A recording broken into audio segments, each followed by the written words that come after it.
Halo teman-teman, ketemu lagi dengan saya di channel Dudu Bola.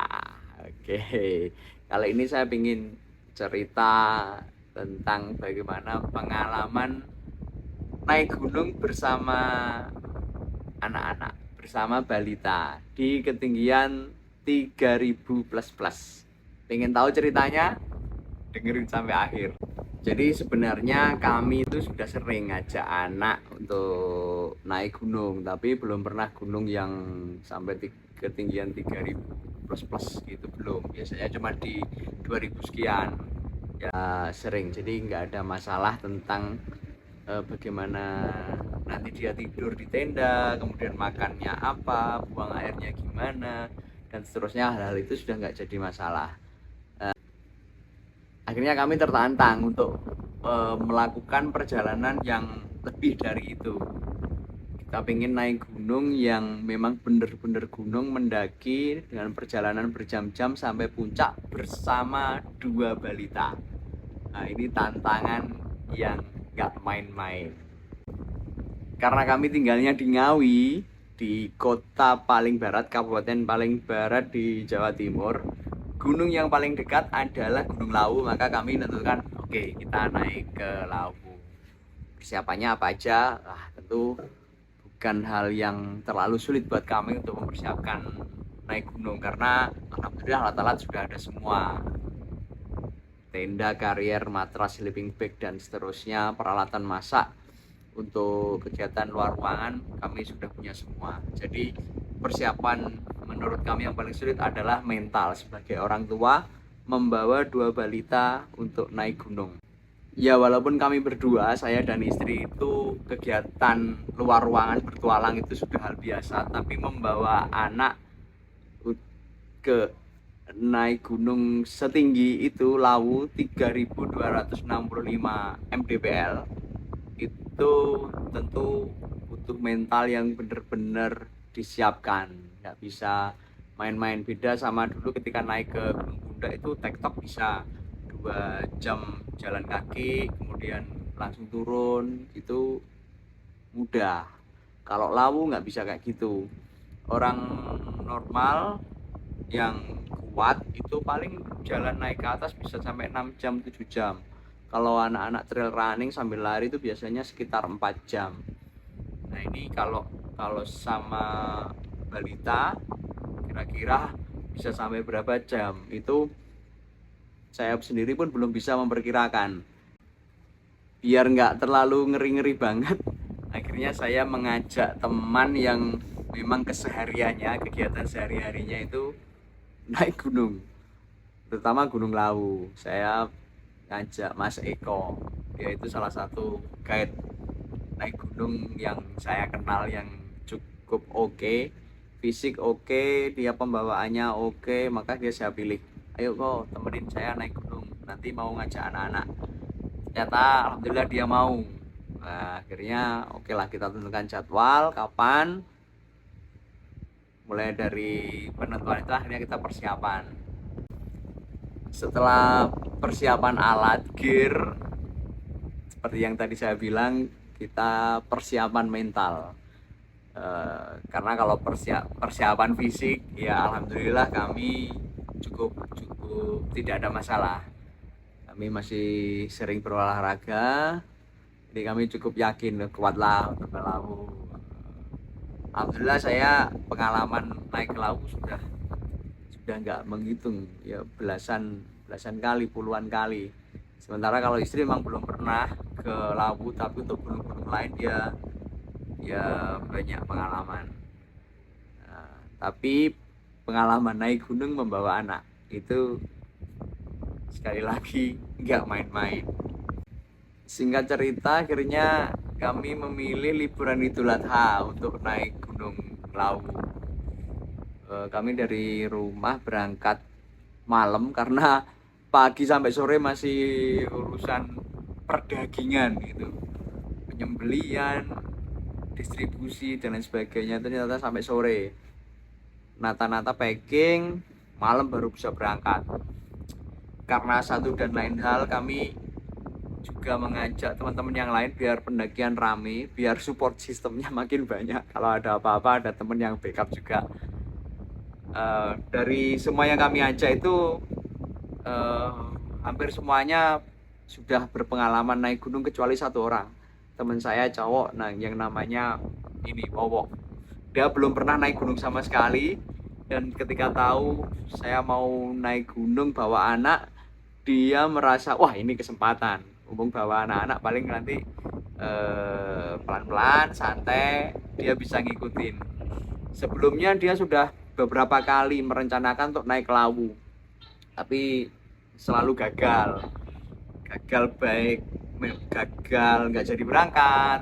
Juga pernah sudah di pos pendaftaran jalan capek akhirnya ngedon, teman-temannya pulang nggak jadi berangkat. Itu dia sudah berapa kali. Nah ketika tahu saya mau naik gunung dan dia tahu saya lumayan untuk pengalaman naik gunung, kemudian bawa anak, itu dia merasa wah ini kesempatan saya bisa ikut gitu. Akhirnya dia ikut. Malam dari Ngawi sampai Cemoro Sewu itu dini hari. Akhirnya kita istirahat dulu di pos pendaftaran di base camp. Anak-anak tidur di base camp, kami juga istirahat. Rencana pagi-pagi mau naik, nanti pos pendaftaran buka kita langsung cus gitu. Jam 7 pagi kami sudah ready, packing rapi, tas sudah di punggung, carrier di punggung, kemudian sudah mendaftar di pos pendaftaran. Kalau nggak salah per orang bayarnya 20.000 itu. 20.000, anak-anak nggak bayar, nggak dihitung. Berangkat das pagi, semangat lah. Oke, akhirnya itu ya, anak kami yang pertama itu umur 5 tahun, anak yang kedua itu masih berumur 2,5 tahun. Jadi yang besar itu namanya Una. Dia cukup mampu untuk berjalan. Ayo Mbak Una jalan sendiri ya. Iya. Jadi kakaknya mbaknya ini yang nomor 1 dia jalan kaki. Kemudian yang kecil gandes kami gendong pakai carrier yang memang ada buat gendongan bayinya di atas. Itu rencananya saya yang bawa carrier itu yang ada bayinya, istri yang bawa carrier yang ada barangnya. Tapi ternyata bayinya nggak mau, gandesnya nggak mau, maunya sama ibunya. Akhirnya yang bawa ibunya, saya yang bawa itu carrier yang berisi barang.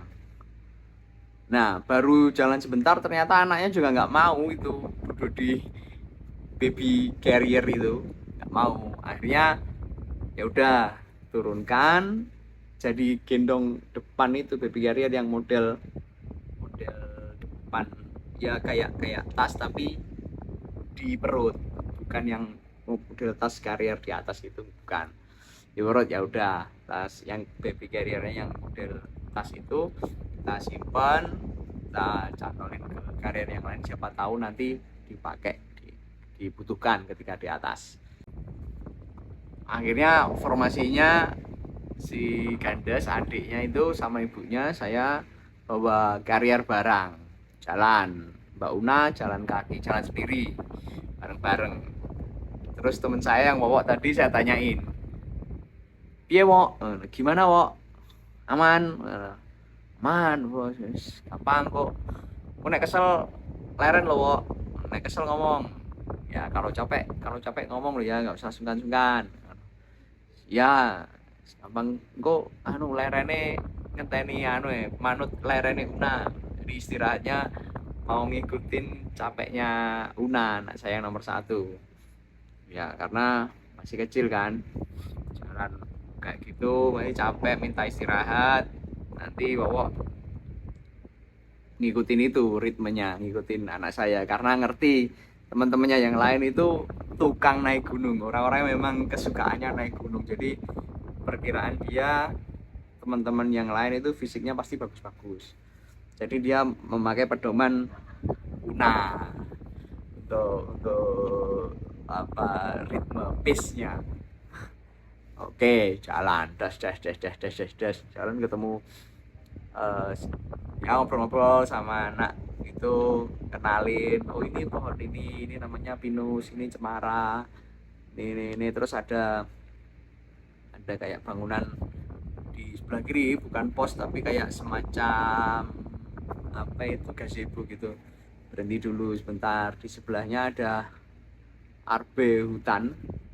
Di arbe hutan itu banyak sekali memang di jalur pendakian di gunung-gunung yang pernah saya lalui itu. Dia berbuah kalau masih muda hijau, kemudian jadi kuning, oranye, kalau matang banget merah itu manis. Nah itu saya kenalkan ke Una, Una ini loh ada buah arbe, jalan kenali, seru anaknya, saya bisa kenalin hal-hal yang tidak bisa ditemui di lingkungan sekitar rumah atau di sekolah. Wah, si Wawak mulai mulai kelihatan cowapeh kemeringet, piye Wawak, aman, aman bos. Dia mulai ngeluh gini, wah tiba Una kuat, orang kesel. Ternyata Una itu kuat, dia nggak mudah capek. Oh, wes jalan lagi, des. Si Gandes sama ibunya aman-aman saja, malah lebih banyak tidurnya.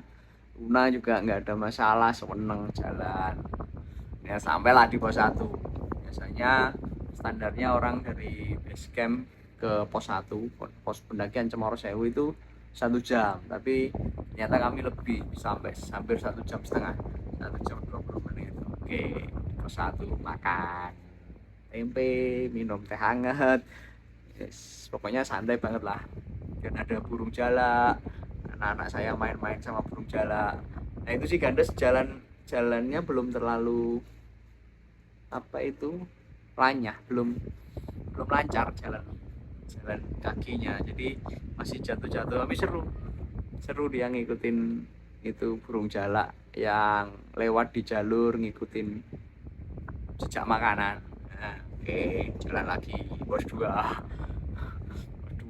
pos 3. Si Wowo keluhannya tetap, wah tiba Una kuat ya mana gimana itu. Pos 3 mulai fisik ya, kerasa anak-anak moodnya. Nah itu yang sulit sama anak-anak itu, jaga mood biar dia tetap gak rewel, karena ketemunya kan jalan naik terus bebatuan, capek kan. Kita khawatir nanti. Biasanya kalau di rumah kan ada apa dikit minta, Pak bikinin es teh, Pak maem ini, Pak minta jajan ini, dan seterusnya. Kita khawatir itu nanti kalau pas naik gunung minta ini minta itu, gimana cara ngatasinya. Itu yang kepikiran. Ternyata pas perjalanan itu nggak ada masalah, sama sekali, nggak ada permintaan. Mereka excited dengan alam sekitar itu, sejuknya udara, kemudian pemandangan yang jarang sekali mereka melihat. Jadi nggak sempat kepikiran hal-hal lain di luar yang mereka temui di hadapan mata itu. Tapi karena di atas pos 3 itu mulai capek, mulai ngantuk kayaknya, siang udah lewat makan siang. Oh ya, makan siang kami makan ini aja, roti. Perjalanan berhenti makan roti, buah-buah, apel, makan, jalan lagi. Nah itu Una mulai ngantuk. Memang dia kebiasaan sekitar jam 1, jam 2 itu biasanya tidur siang. Ngantuk, rewel. Waduh gimana ini, aduh. Akhirnya karena rewel banget, ngantuk, mulai mogok, dia nggak mau jalan. Duh, gimana ini cara ngatasinya. Diiming-imingi apa-apa wis gak mempan, berarti harus digendong. Otomatis karena ibunya sudah gendong adik Gandes, saya lah yang gendong Una. Tapi karir saya besar sekali. Akhirnya karir saya pindah ke Eko ini dari awal memang sengaja saya suruh bawa barang sedikit aja buat itu ganti-gantiin, kalau ada yang nggak kuat dia yang bawain. Akhirnya Eko pakai double, bawa carrier saya yang besar sama tasnya sendiri yang kecil taruh depan. Saya gendong Una pakai baby carrier yang tadi, yang carrier yang atasnya ada tempat anak itu, saya taruh di situ. Jalan baru 5 menit tidur nyenyak, sampai ngorok-ngorok, sampai tidurnya miring-miring gini. Wah, capek beneran dia berarti ya. Maksudnya rewelnya itu memang karena capek, rewel karena capek. Jalan terus des itu berat sekali rasanya. Saya bawa carrier berat antara 15, sekitar 15-16 kilo itu udah biasa. Tapi bawa anak kecil, anak saya sendiri yang bobotnya ya nggak jauh beda dari itu, tapi rasa berat sekali. Kan beda yang ngangkat orang sama ngangkat barang itu kan beda rasanya. Udah akhirnya, tapi ternyata gendong Una ini nggak lama, 15 menit, nggak sampai setengah jam. Kita jalan pelan-pelan ya, nggak sampai setengah jam itu istirahat. Akhirnya Una bangun hampir pos 4 ini, jalur yang longsor, hampir pos 4 itu dia bangun. Setelah bangun dia jalan sendiri lagi, jalan sendiri ke wadah sampai pos 4. Foto-foto, wawok mulai tele-tele, dia mulai emosi. Yang sebelumnya dikit-dikit minta foto bos, foto, karena pengalaman pertama dia ya naik gunung, dan seneng banget bisa sejauh itu, dia nggak kira juga. Nah, selama perjalanan ini dia ternyata update story, karena jalur Lawu Cemoro Sewu memang sinyal ada terus. Jadi dia dari komen teman-temannya itu merasa termotivasi. Wah, sampai pos 4 mulai kabut tebel, akhirnya ngumpul jenuh, jadi gerimis, basah-basah dikit, capek. Wes, bawa mulai nggak bisa nahan emosi, mulai marah-marah. Jatuh bos, mulai, masih jauh nggak ini, masih jauh. Ya jawaban khas lah, jawabannya ya nggak mungkin kita ngomong masih jauh kan, nggak, tetap dijawab dikit lagi, saenggoan maneh, rongenggoan maneh, 2 belokan lagi, dikit lagi, ayo jalan lagi, kayak gitu terus. Nah itu ketemu pendaki lain, guys, biasa lah kita kalau naik gunung ketemu pendaki lain, monggo mana naik turun ya, basi-basi gitu. Yang dari atas turun gitu ngomong, ayo mas dikit lagi, ayo semangat gitu, karena nggak bisa nahan emosi sih wow itu sampai gini, ayo mas semangat. Dia udah tele udah itu jawab sambil jawab geremeng, apa bergumam gitu, semangat dia semua kesal kok gini. Saya yang denger pelan-pelan gitu nih, sabar wow, sabar, sidik mana, dikit lagi, ayo istirahat dulu. Saya suruh duduk dulu, dia keluarin rokok dulu, ces nggak sampai habis, ayo sebentar aja, baru beberapa isapan saya suruh jalan lagi yuk, istirahat di depan situ loh, enak duduknya. Ya memang sengaja saya suruh biar jalan lagi, jalan bentar duduk, karena dia udah drop banget. Kalau saya suruh jalan lama atau istirahatnya terlalu lama, dia akan makin drop. Akhirnya jalan bentar, duduk situ loh enak, duduknya sebentar aja, saya suruh naik lagi, yuk jalan lagi, jalan gitu terus sampai akhirnya sampai di Sendang Derajat. Sendang Derajat seneng banget saya ceritain lah, Sendang Derajat itu gini bla bla bla, sejarah dan seterusnya. Nah, saya kasih tahu ini sumber air. Sendang Derajat itu sumber air yang berada di ketinggian lebih dari 3000 meter. Itu sumber air tertinggi kalau nggak salah di Pulau Jawa. Yang lainnya di gunung-gunung lain nggak ada sumber air setinggi itu. Ya ngambil air deh. Akhirnya kita bikin tenda di dekatnya Mbok Yem yang legendaris itu. Kita sengaja nggak nginep di dalam warungnya Mbok Yem karena suasananya nggak kondusif. Mbok Yem juga punya piaraan monyet atau kera ya, monyet. Anak saya takut. Akhirnya kita bikin tenda di luar, kita nginep di situ. Yes, aman lah anak-anak. Sudah makan kenyang, saya pesankan makan di Mbok Yem nasi pecel. Anak-anak makan nasi sama telur, lep kenyang, makan jajan. Kita bikin minuman hangat sambil nunggu malam ngobrol-ngobrol. Ini anak-anak tidur. Tengah malam adiknya si Gandes ini bangun nangis, rewel. Apa? Nah, dia gini ngasih kode gini. Lidahnya itu gini. Kita tahu kalau dia kode kayak gitu itu artinya dia minta es krim. Waduh, minta es krim di sini nggak ada, nah, nggak ada. Ini jauh kita tempatnya di gunung, gelap di luar. Dia tetap rewel nangis, minta keluar tenda. Akhirnya saya gendong, saya ajak keluar tuh gelap tuh gelap. Terus dia gini, ini gini.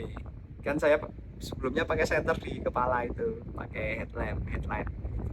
Dia mestinya nunjuk ini, oh benar senter. Ini jauh loh, jauh. Terus dia gini, bener gini suruh naik motor. Jadi dia ngomongnya belum bisa. Dia bilang gini, naik motor, nggak ada motor di sini. Nangis terus sampai capek. Ini saya ajak jalan-jalan. Tengah malam itu sekitar jam 1. Gelap-gelapan, lu kan nggak ada, lu ini jauh dari warung, nggak bisa beli es krim. Besok ya kalau pulang gitu. Akhirnya dia diam capek bubuk lagi. Paginya orang-orang pada tanya, kenapa mas anaknya mas rewel ya, bla bla bla. Dikiranya rewel karena apa, dingin apa. Saya ceritain minta es krim ini ngakak semua ya. Itu pagi habis sarapan kita naik ke puncak. Memang nggak ngejar sunrise sih. ya males aja subuh ngejar sunrise ke atas, apalagi bawa anak balita. Enggak lah, mending tidur aja. Kita agak terang, matahari udah muncul, badan sudah hangat, baru jalan.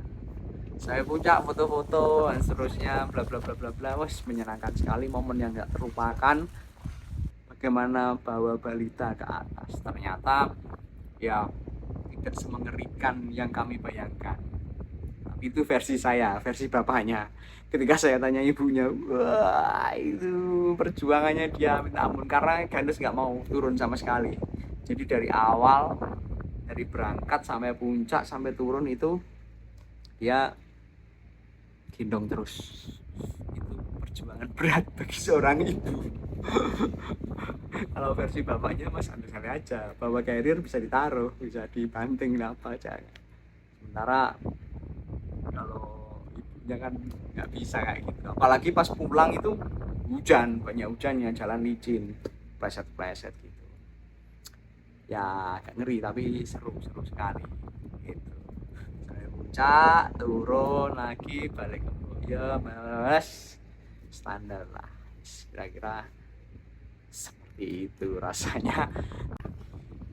Jadi membawa balita naik gunung itu nggak semengerikan yang kami bayangkan ternyata. Ya, artinya alhamdulillah kami mampu sampai puncak dan turun lagi dengan selamat tanpa permasalahan yang berarti. Iya. Ya kalau kekhawatiran orang tua, orang-orang apalagi orang dulu ya, yang pengetahuan lama itu kan khawatir gimana anak-anak cepat dingin, nanti kalau kedinginan gimana dan seterusnya, cuaca ekstrim. Padahal balita itu dia lebih tahan dingin daripada kita orang dewasa. Kenapa seperti itu? Jadi waktu pertama kali saya mengajak anak saya si Una yang pertama itu mau camping di gunung itu, Una masih usia 7 bulan, bayi abang, masih bayi merah. Kami ke dokter anak dulu, spesialis anak, kami tanyakan, namanya dokter Dini di Surabaya. Dok, ini kami mau camping di lerengnya Welirang, bawa anak, aman nggak dok? Aman-aman aja, nggak masalah. Apa yang kamu takutkan? Nanti kedinginan nggak? Akhirnya dijelaskan bahwa pada bayi itu namanya ada ada namanya lemak coklat. Nah, jadi lemak coklat itu lemak yang ada ketika bayi lahir dan nanti berkurang terus sampai dia umur 5 tahun. Lemak coklat ini adalah lemak yang menjaga suhu tubuh balita agar tetap hangat.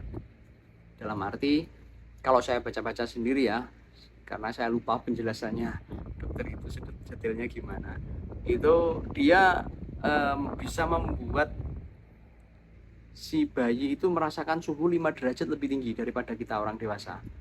Misal kita suhu di 10, 11 derajat atau 15 derajat lah. 15 derajat kan lumayan sejuk buat orang dewasa. Itu bayi itu merasakan seperti 20 derajat. Nah, jadi kondisi suhu. Kalau teman-teman merhatikan atau pernah mengalami, biasanya kalau kita tidur di ruang ber-AC sama anak, kita udah kedinginan, pakai selimut, kita selimutin anak kita, ternyata malah sama anaknya dipancal-pancal gitu, ditendangin sampai dia sampai nggak selimutan lagi, kita kedinginan, anak kita keringetan gitu. Nah, itu peran dari lemak coklat yang ada pada balita. Jadi nggak usah khawatir anak balita diajak naik gunung bakal kedinginan. Insya Allah nggak, selama dia sehat, kondisi tubuhnya fit, makannya oke, kalau masih ASI ya minum ASI, itu insya Allah nggak ada masalah tentang suhunya ya, tentang dingin. Kalau yang lain itu harus fit semua baru kita bisa ajak dia untuk berkegiatan di luar ruangan di suhu ekstrim kayak gitu. Kalau di medsos kita banyak dulu, kalau sekarang sudah lumayan teredukasi, banyak sekali, masih banyak orang yang menghujat ketika ada orang tua membawa anaknya berkegiatan yang ekstrim, naik gunung lah, kita khususkan naik gunung, itu dibilang wah ini orang tuanya egois, cari senengnya sendiri, anaknya dibuat susah, kemudian kalau masih belum siap jadi orang tua nggak usah punya anak, dan seterusnya lah, menghujat macam-macam dengan asumsi bahwa anaknya ini yang tersiksa ya, menaruh anak dalam kondisi berbahaya.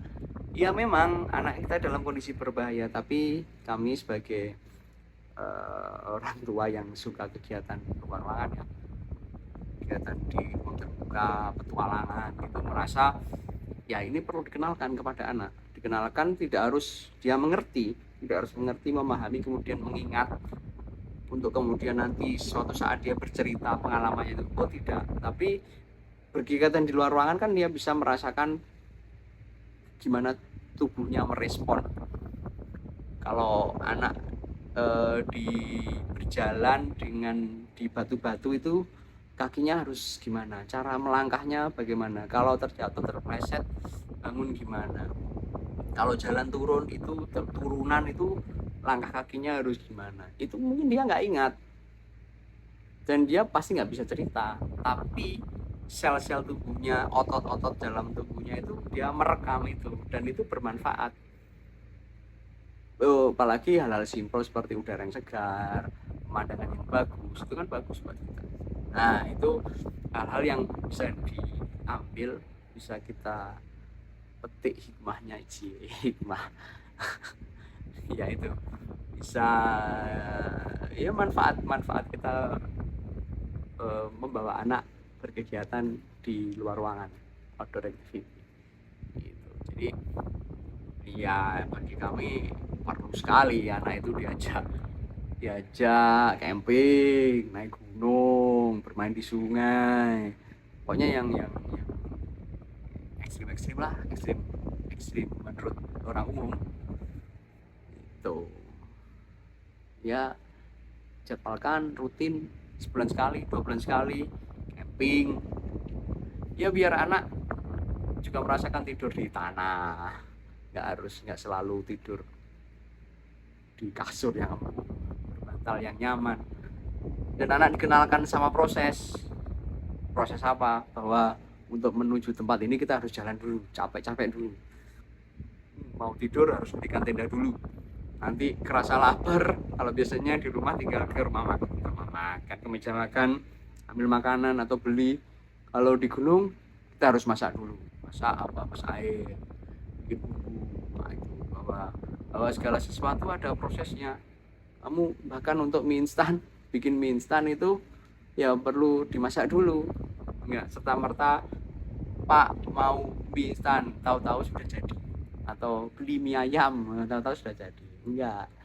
Kalau kita ajak anak untuk kegiatan kayak gitu, dia tahu oh iya perlu nyala kompor, nyiapin kompor, pancinya, ambil airnya ke sana dulu, ke sumber air, kemudian dipanaskan, mendidih, mie nya dimasukkan dan seterusnya. Bahkan untuk makanan yang menurut kita paling simpel pun prosesnya ada beberapa yang bisa jadi anak nggak tahu. Nah kalau kita ajak kayak gitu akhirnya tahu kan ya. Itu dia mungkin nggak bisa cerita bahwa step-stepnya kayak gitu gini-gini, tapi secara nggak sadar itu tertanam di bawah sadar, di benak mereka bahwa nggak bisa saya minta sekarang kemudian ada, itu nggak bisa. Nah itu terjelaskan dengan kegiatan-kegiatan itu tadi. Jadi ajaklah anak camping, naik gunung. Wah, alhamdulillah bersyukur semakin kesini kegiatan seperti itu semakin populer. Banyak orang tua yang mulai sadar bahwa itu perlu untuk anak-anaknya.